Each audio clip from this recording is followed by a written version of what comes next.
¿Qué tal, profe? Buenos días. Mi nombre es Víctor Manuel Suárez Trejo, clase también. Soy del 5040 y le voy a mostrar un pequeño resumen sobre el libro del arte de la guerra Sun Tzu. 11º intento. El arte de la guerra es un libro escrito por el general Sun Tzu y estratega militar aproximadamente hace 2500 años en la antigua China. Es un tratado sobre práctica militar y estrategia de guerra que se fundamenta en los principios de la doctrina taoísta. Algunas de las enseñanzas fundamentales del libro son que el ideal es vencer sin luchar y que la guerra se basa en el engaño y la confusión del enemigo. Asimismo, se destaca la importancia de saber ajustarse a las condiciones y ser capaz de defender las ventajas y aprovechar las oportunidades. Y la claridad de visión y un sólido liderazgo. Es considerado uno de los mejores y más vigentes libros de estrategia militar de todos los tiempos. Sus advertencias han tenido influencia a lo largo de la historia sobre grandes estrategias de la guerra y la política de Oriente y Occidente como Nicolás Maquiavelo, Napoleón Bonaparte y Mao Zedong, claro que sí.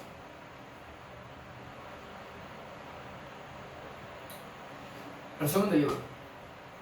El arte de la guerra es un tratado sobre estrategia militar dividido en 13 partes, cada capítulo con cada nombre, cada una de las cuales da cuenta de los diversos aspectos y escenarios que pueden darse en un conflicto. Capítulo número 1. La evaluación. La guerra es muy importante para el Estado o el gobierno debido a la población que supone dar vida o muerte. Pero bien, por otro lado, el conflicto determina la conservación de la pérdida del imperio o el gobierno en nuestros días. Por ello es necesario conocer bien cada detalle y saber manejar la situación. En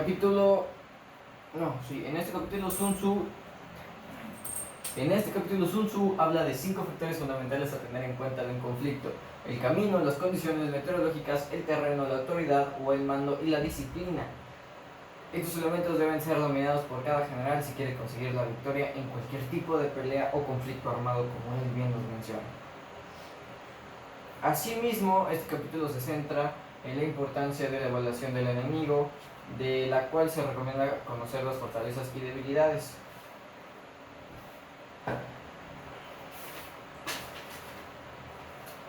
Capítulo número 2. La inclinación de las acciones. Este capítulo advierte de la importancia de conocer las cantidades y el costo que va a suponer para la campaña militar, ya que estas mismas vienen del pueblo, quien en sí es quien financia la campaña militar.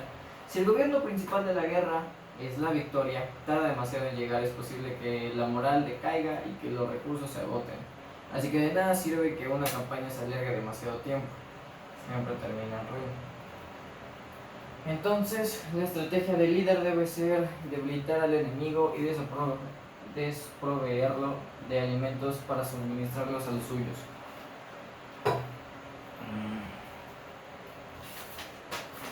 Capítulo número 3. Las posiciones de la victoria y la derrota. Es importante combatir los planes del enemigo y ante todo no permitir una alianza. ¿A qué se refiere esto? Ante diversos adversarios, ciertas alianzas se pueden llegar a juntar, generando un enemigo más grande a vencer. La mejor estrategia de guerra es generar un impacto en un estado y no arruinarlo. Nunca se debe atacar con cólera y con prisas o con impotencia para evitar problemas dentro del mismo ejército. Para ello se necesita una buena planificación y coordinación. La estrategia es vencer sin luchar, sin asediar ciudades y no invertir demasiado tiempo en ello. Básicamente un golpe rápido y directo, vencer con un solo golpe. Para conseguir el éxito se requiere atender a 5 aspectos fundamentales: el ataque, la estrategia, las alianzas, el ejército y las ciudades. Capítulo número 4. La medida en la disposición de los medios.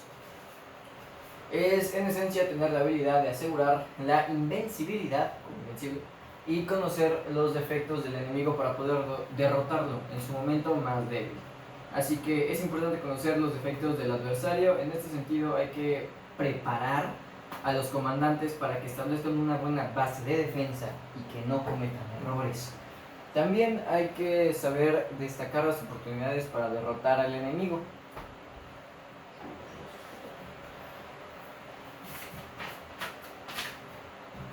Capítulo número 5, la firmeza. Este capítulo explica cómo todo buen líder es capaz de vencer al enemigo si se crea una buena percepción, fuerza del ímpetu, favorecer para su ejército. El combatiente inteligente consigue su victoria sin recurrir a la fuerza. De este modo, se debe fingir desorden para distraer a los adversarios o problemática dentro del propio ejército con el batallón para esperar que así nuestro enemigo se confunda. Sin embargo, para conseguir despistar al enemigo, antes hay que planear un orden. Solo así se puede crear un desorden artificial o la confusión que queremos atribuir hacia el enemigo. Para fingir cobardía hay que conocer la valentía y se pretende aparentar debilidad antes cuando conoce la verdadera fuerza. Capítulo número 6. Lo lleno y lo vacío.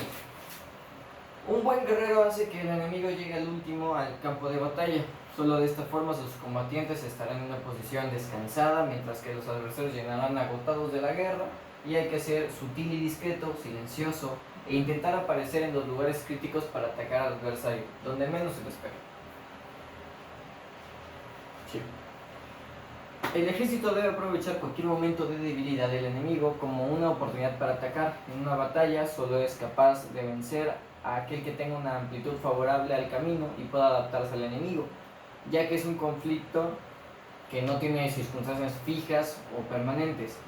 Como bien se menciona en un capítulo, ser ordinario y extraordinario. Capítulo número 7, el enfrentamiento directo e indirecto. En este capítulo explora el enfrentamiento directo, armado, e indirecto. Es importante evitar el conflicto armado, pero no siempre se puede conseguir. Por eso, cuando surge, es esencial saber controlar la situación de enfrentamiento en una batalla. Muy importante conocer las condiciones del terreno, climático o del suelo para poder maniobrar y luchar. El arte de la guerra también es radical, es ser capaz de movilizar enormes cantidades de masas de hombres directas a luchar. Asimismo, es una buena estrategia de distraer al enemigo para que no pueda conocer cuál es la situación real de tu ejército, tanto en salud como en comida, en hambre, en entrenamiento, inteligencia.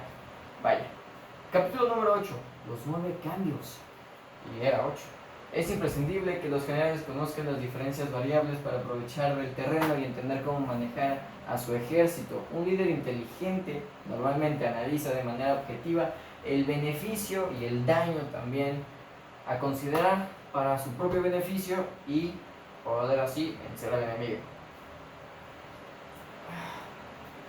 Si un verdadero líder se examina el daño, sus problemas se resolverán normalmente. Asimismo, un buen general tiene que ser capaz de adaptarse en cualquier situación que se presente. El autor menciona 5 rasgos que son peligrosos de los generales.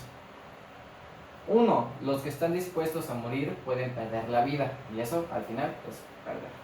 Los que quieren preservar la vida pueden ser hechos prisioneros. Bien.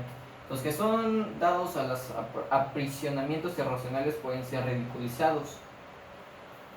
Los que son muy puritanos pueden ser deshonrados. Y número 5, la última, los que son compasivos pueden ser tumbados, como Natanael. Capítulo número 9, la distribución de los medios. Todas las maniobras militares son la consecuencia de planes y estrategias fijadas de antemano. A medida que el ejército se mueve por nuevos escenarios, es importante tener en cuenta la situación que se presenta y saber cómo interpretar bien las intenciones de los adversarios.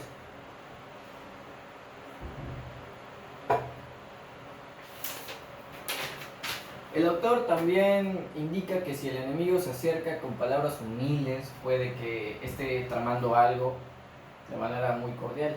Nunca hay que confiar en el adversario aunque proponga una tregua. Normalmente siempre es porque hay algo más. Capítulo número 10, la tipología. En este capítulo Sun Tzu menciona 6 maneras de ser derrotado que se pueden producir si un general no está lo suficientemente preparado o si bien no es un líder. Número 1, se me las aprendí, no calibrar el número de fuerzas. 2, la ausencia de un sistema claro de recompensas y castigos. Número 3, un entrenamiento insuficiente, que el propio ejército no esté preparado. necesariamente para poder destruir al enemigo. Número 4, el aprisionamiento. Número 6, el mejor rendimiento físico de los soldados. Capítulo número 11. En este capítulo se centra en la descripción de los diferentes tipos de terrenos, situaciones que puedan dar en una campaña militar y cómo salir ventajoso a ello. Asimismo, Sun Tzu distingue entre nuevos tipos de terreno, de dispersión ligero, enclave, de comunicación, de interacción, desfavorable, inmoral, vaya. Punto número 12, el arte de atacar por el fuego. Este capítulo explora el uso de las armas y los 5 tipos de ataques que hay mediante el fuego. Así es, el autor enumera para poder quemar personas, suministros, equipo, almacenes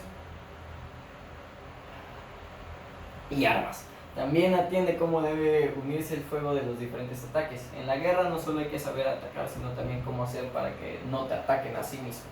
Es importante actuar cuando hay mejores condiciones climáticas o del propio terreno. Normalmente en la guerra siempre va a poderse hacer. Capítulo número 13, la concordia. El último.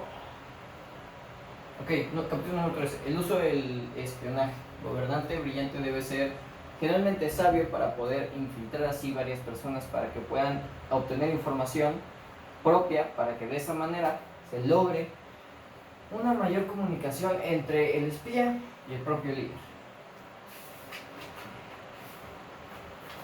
Y bien, eso fue todo. Te agradezco mucho, profesor.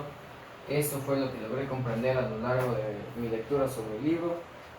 Si bien debo de admitir que hubieron algunas partes en las que no me sentí muy cómodo leyéndolo porque es bastante literal, sí aplica bastante la manera en la que puedes utilizar estas enseñanzas a tu día a día con personas, con grupos de ellas o principalmente en organizaciones como lo pueden ser